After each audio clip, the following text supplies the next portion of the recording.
This is a story about maps. Everybody has used maps. Maps have been around a long time. And there are many different kinds of maps. Take this map here on my desk, for example. This map is made out of leather. You can roll it up and put it in your pocket. And it shows a rather important part of the world. Here's the Straits of Gibraltar in Spain, and here you can see the Pyrenees, which separate Spain from France. This is a map of the Blue Ridge Parkway.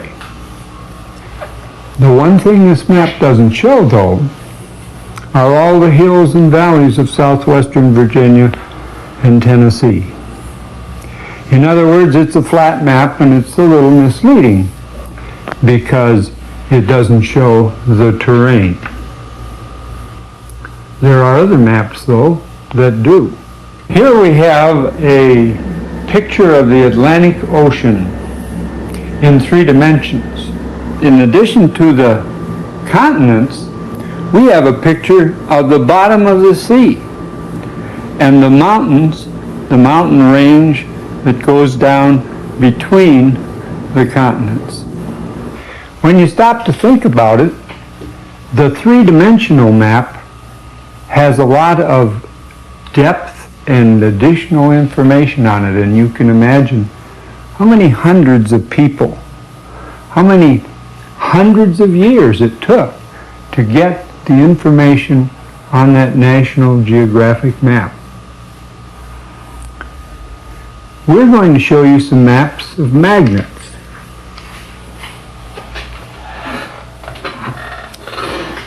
I have a small magnet here. It's about 6 inches between the poles, which are the 2 ends. And the magnet is made of aluminum, nickel, and cobalt, called 𝙈𝙜𝙜𝙤𝙤. And the pieces, the pole pieces on each end, are made of a special alloy of neodymium iron boron. This map can influence things at a distance because it has control of the space around it, even though you can't see it. Just as you can't see the ocean floor.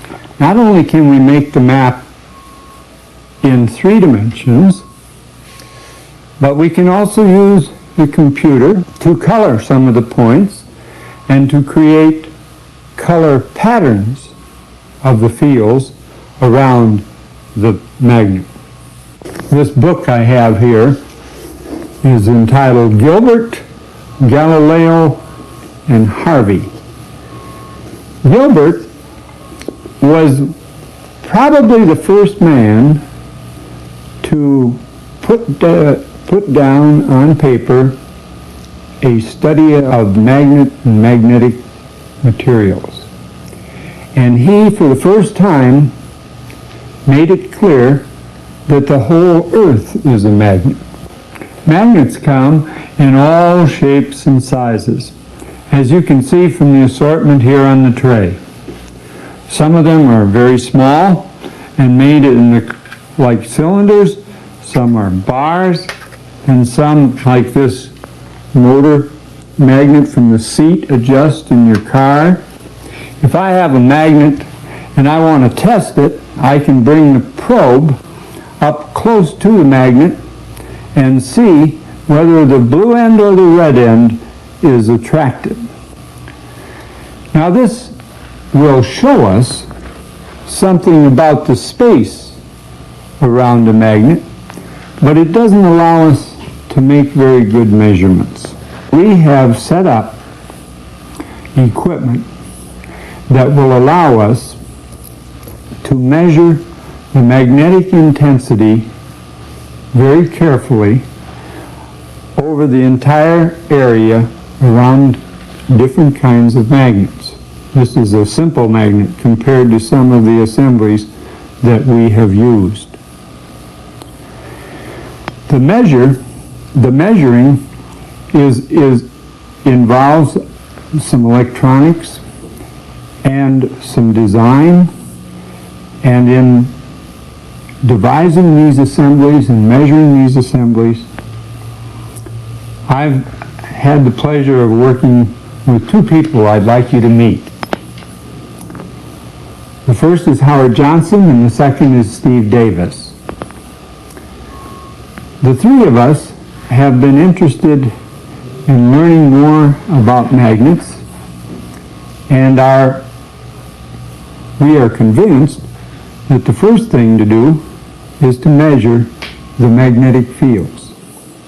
So I'd like you to meet Howard Johnson. Howard, it seems like only yesterday when we first met and you got me interested in these magnetic things, but I know you've been interested in them quite a lot longer. What started you on magnetics? Well, I really got interested when I found out in a class in 1942 that a permanent magnet is created when you align the unpaired electron spins. Then I had a second thought that I thought was important, and that was that if we could get a hard enough magnetic material, we could keep those spins in alignment and use the magnetic fields that they produced. Now, by hard, you mean not just, difficult to put your finger on it, but it's a material that holds the magnetism very tenaciously. Is that right? That's correct. It doesn't reverse easily, and it's almost impossible to magnetize unless you heat it up until you get thermal relaxation. And these devices we have here are made of hard magnetic permanent magnets. Is that right? That's right. We developed a magnetic gate here. And this gate is so built that we knock out one set of spins and use the other. So the whole face of this gate is composed of north faces. The front of this car here is also north, and yet whenever we put it here with a barrier, we can remove the barrier and these like fields will attract one another. So when we move the barrier, you can see that it is pulled through. Now we can take the car and reverse the fields. Now we have a south face, and here we have a north face. So normally that would attract. But you'll see here that it kicks the car back out. It goes just the other direction, doesn't it? Yes. We can use the double spin theory and other applications, and we have one where we have the vortices on their sides, one right after the other, and we'll show you this here. Now here the magnets are underneath. Yes. And there's no gate as we had over there. That's right. Now we have a unit here, as I mentioned, where we utilize multiple spins. But you can see that even though we have this loaded some with lead, it still runs all right. We're just separating out the spins and using them.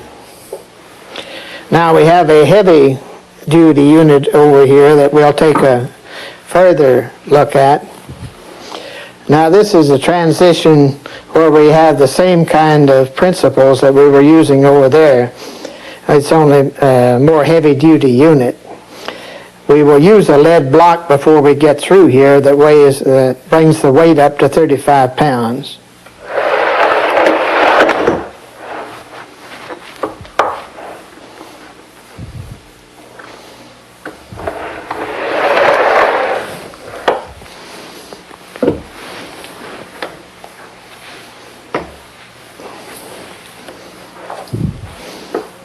Starting from a dead standstill.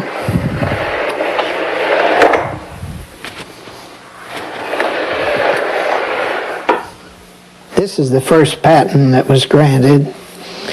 We received 28 claims, which was all we asked for, but it took a long fight in the patent office and going before the Court of Appeals to secure those.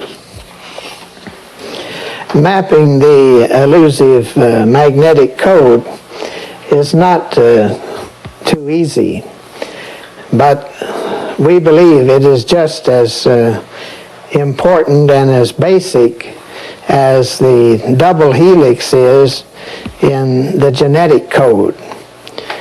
The double vortexes enable us to see and understand how attraction and repulsion works.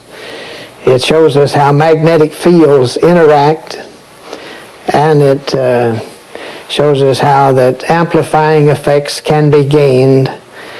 It's a very definitive way of looking at magnetism and should be highly useful in finding out what we can do under circumstances before we go to all the expense of building everything up. Now I'd like you to meet another member of our magnetic mapping team. He's a young electrical engineer, graduate of Tech, by the name of Steve Davis. Hi, Steve. Hi, Dr. Bauer. We're going to try and show you some of the equipment that we use for mapping the fields around magnets. Steve, what is all this paraphernalia that you have here? Well, this is the system that we use to map the magnetic fields. When we first sat down and talked about mapping these fields, we began to realize that we just had much more data than we could take by hand, by moving the probe around by hand. So the idea was to develop a piece of hardware which would automatically position the magnetic probe within the magnetic field, and then to develop a software which would acquire the data from the probe and store it on the computer in a form that we could look at and analyze later. This gives us the advantage that everything is done very regularly, very precisely, so if we need to, we can go back and retake the data, rerun interesting plots, and try to come up and verify runs that we have made in the past. When we decide to map a magnetic field, we will take a magnetic structure, this being an example, and position it within the active area of the plotter. At that point, the computer will move the probe both in the Y direction and in the X direction, and for each position where it decides to take a measurement, it will stop the probe and then measure the field strength at that value. The linear amplifier then will take the signal that the probe sees and send it to the computer, and there it will be digitized and recorded. Right, exactly. Well, let's look at some of these patterns on the computer. Well, this is the computer we've been using, Steve. Let's see what we can bring up on the screen. It might be interesting. What do we do now that we're over here at the computer and we have recorded the signals on a disk as numbers? What do we do next? Well, we can look at this data in a couple of different formats. The first thing we normally look at is just to get a surface plot of the data to see what it looks like, what the actual field looks like under the probe. Can we do that for that magnet that we looked at earlier? Sure. We load up the program, and the first thing the program asks us is the name of the data file, and so we'll just enter the run number of that data file and modify a few parameters here for the program. And now it will load the information in. It's loading it in off the hard disk, and as soon as all of the information is loaded, it will produce a surface contour plot. Since we normally acquire data in a very regular format, in actually a square format, you see those squares on the screen here. I see. So each one of those represents a point. Right. So we're And there will be looking at thousands of data points in thousands of each points. data run.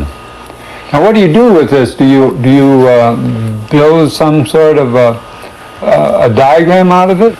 Sometimes, if it's particularly interesting field pattern, we will actually build a physical model of it. This, for example, is a model that we built of one field that we mapped. And it's strong here, and it's strong here, and then it fades away in the opposite direction at these 2 points. Is that right? That's correct. Now, what else can we do with the data that we have stored on this disk here? Well, sometimes we're interested in the orientation of the magnetic field strength vectors. And so we have another program which plots the orientation of those vectors in colors, which enables us to determine whether the magnetic field is north or south at a particular orientation, at a particular physical location. For this example, we will plot the first orientation, and we will just show each vector location as a dot on the screen. Now, suppose we go back to the menu, and we change the order, and we connect the dots. This is the same data now displayed in another way, and showing the areas or the regions where the field is positive or negative, depending on whether the color is green or red. And now the origin is moved over here, but it's the same data. Mm-hmm. That gives us a chance to look at magnetic assemblies in a somewhat different way. Mm. Well, there you have it, a sort of a vignette of how we go about mapping magnetic fields. You can see we use some fancy equipment and some not so fancy equipment. And I hope we have been able to communicate to you the fact that we enjoy what we're doing. And we are doing something that is quite interesting and maybe someday will be of use to somebody. Howard, you have quite a few of these fields now. Yes, we do, by courtesy of Steve and his equipment building and recording devices, as well as the programs that enable us to see many things that have not been seen before.